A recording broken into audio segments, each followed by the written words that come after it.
Greetings. It is Sunday afternoon, starting this live stream a little bit later, but it is a pretty monumental day. It's the morning after the night before, and the US has attacked Iran and its nuclear facilities. So are we at the cusp of a broader conflict, a World War III, with a nuclear exchange possible? What are the implications for the Russo-Ukrainian war? Привit, my name is Connor Klein. This is Geopolitics with Connor Klein. I'm an expert in international relations and have been living in Ukraine for many years. So here to give you a more unique perspective on the happenings of the Russo-Ukrainian war. And I have this weekly live stream while I grow the channel. And just a heads up before I get into it that yes, I will be filming my first interviews for this channel. Very soon they'll be coming. If there's anyone you want me to interview in general in this space, then drop a comment down below in the comment section. So unless you've been living under a rock, you will know that Donald Trump has posted that they had a successful military operation. I mean, he rarely says that anything ever went wrong, so it's not entirely clear how successful it was, but basically they targeted many of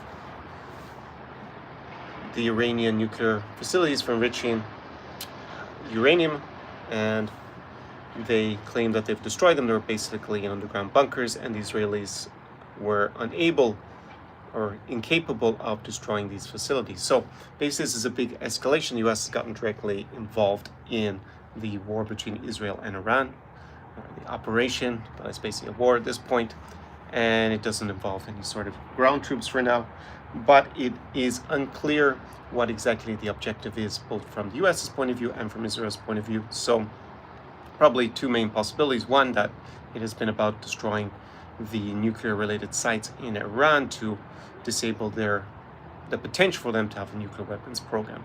There isn't really a compelling argument that they're about to get a nuclear bomb, and that has huge implications for international law, but that would be a separate topic to discuss in addition to this live stream. So the second possibility, which has been articulated by many Israeli officials, is in fact regime change in Tehran and having a more agreeable government in Iran than the current mullah-led Tehran government. And that, of course, will require a lot more escalation and potentially some sort of opposition groups in Iran actually overthrowing the government. So we will wait and see exactly what the objective is and whether now that Iran's nuclear weapons program, if they ever really had one, has now been set back considerably, according to what Donald Trump has said with this military operation overnight.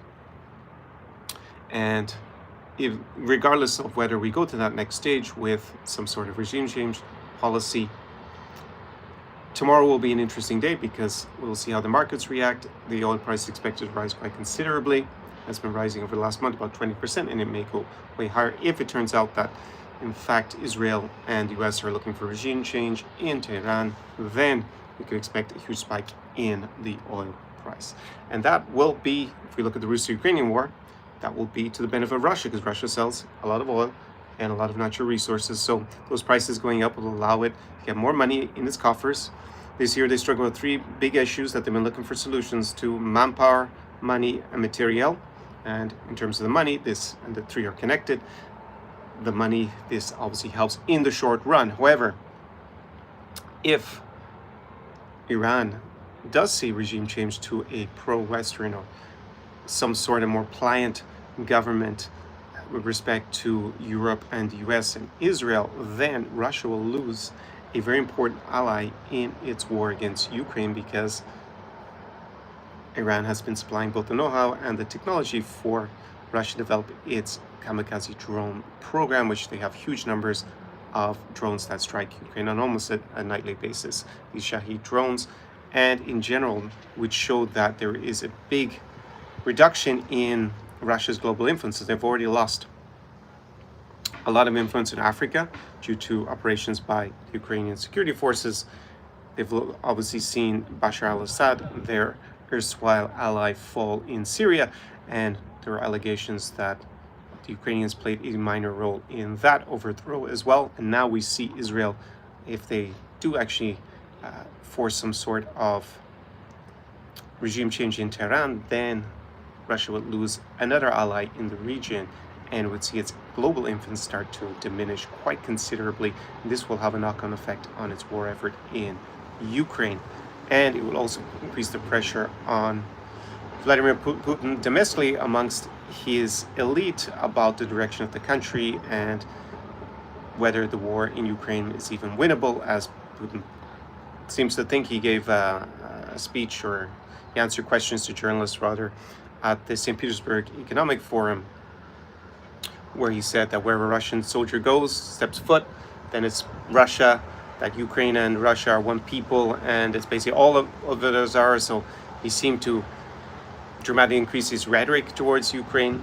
I mean, it ebbs and flows in terms of what he says, but that is the real objective, and that is the imperial mindset. But see it so brazen was interesting in the midst of this huge crisis between for Iran with respect to Israel, and now the US directly attacking them, and Russia looking in a weaker position, definitely in terms of its alliances, where it might be seen as a senior partner.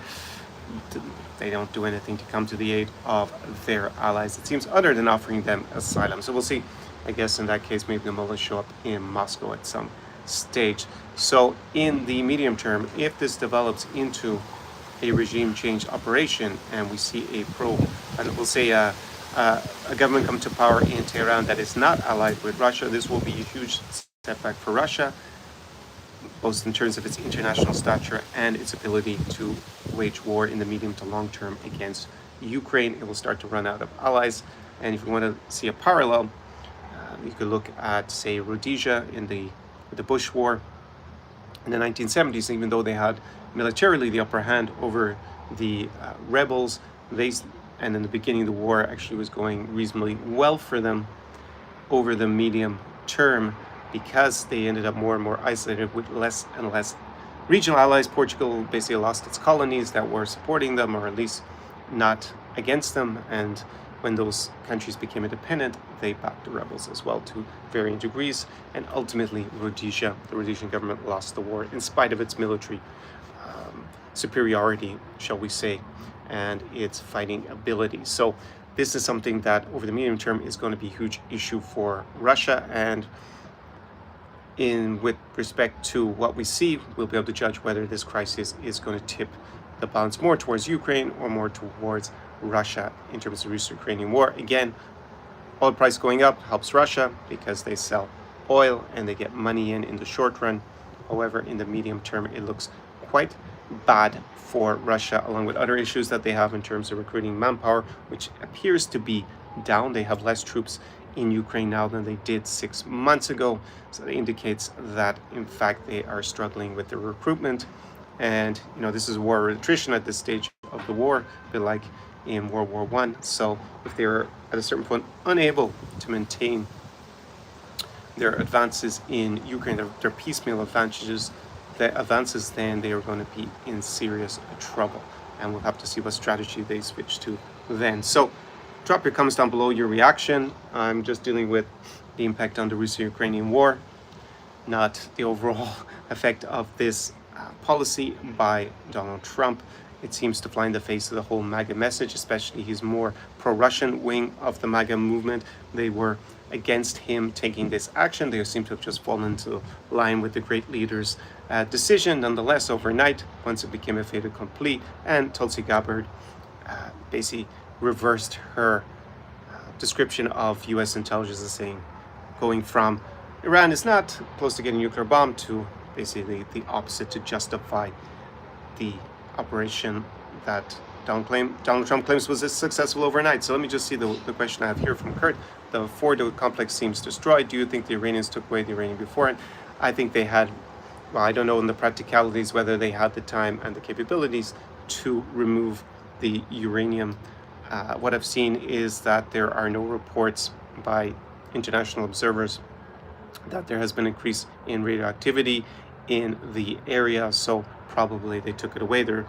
Possibly they will get the help of Russia in terms of storing it in the interim period if needs be. That's what also I read online. So that's what I will say about that. The Fordo complex was the main one. So US used this bunker busting munition, huge bomb basically that penetrates the earth and then goes down many kilometers. I can't remember how far down it is. It's something like 20. It's in some crazy number, like out of I don't know, James Bond film or some sort of sci-fi film where it was located, but that has been destroyed according to the US government. So on this very sunny day, I'm not in Ukraine at the moment. I may actually return tomorrow.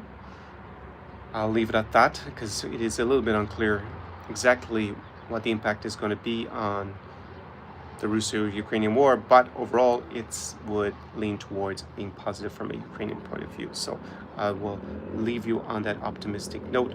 Drop your comments down below, any more questions you have, any suggested interviews that you'd like me to conduct as I switch this channel more towards an interview format for the meantime. And if you are going to Ukraine, I have my insider's guide to visiting Ukraine during the war, not just the logistical information, but also a lot of great advice about how to get the most out of your trip. Be respectful, and you get my hospitality guide for Lviv, Kyiv, Chernovtsi, Uzhhorod, and Odessa Mama. And Odessa Mama is in full swing this summer, in spite of the war. I've been watching a lot on Instagram, and I was there for about just over a week ago.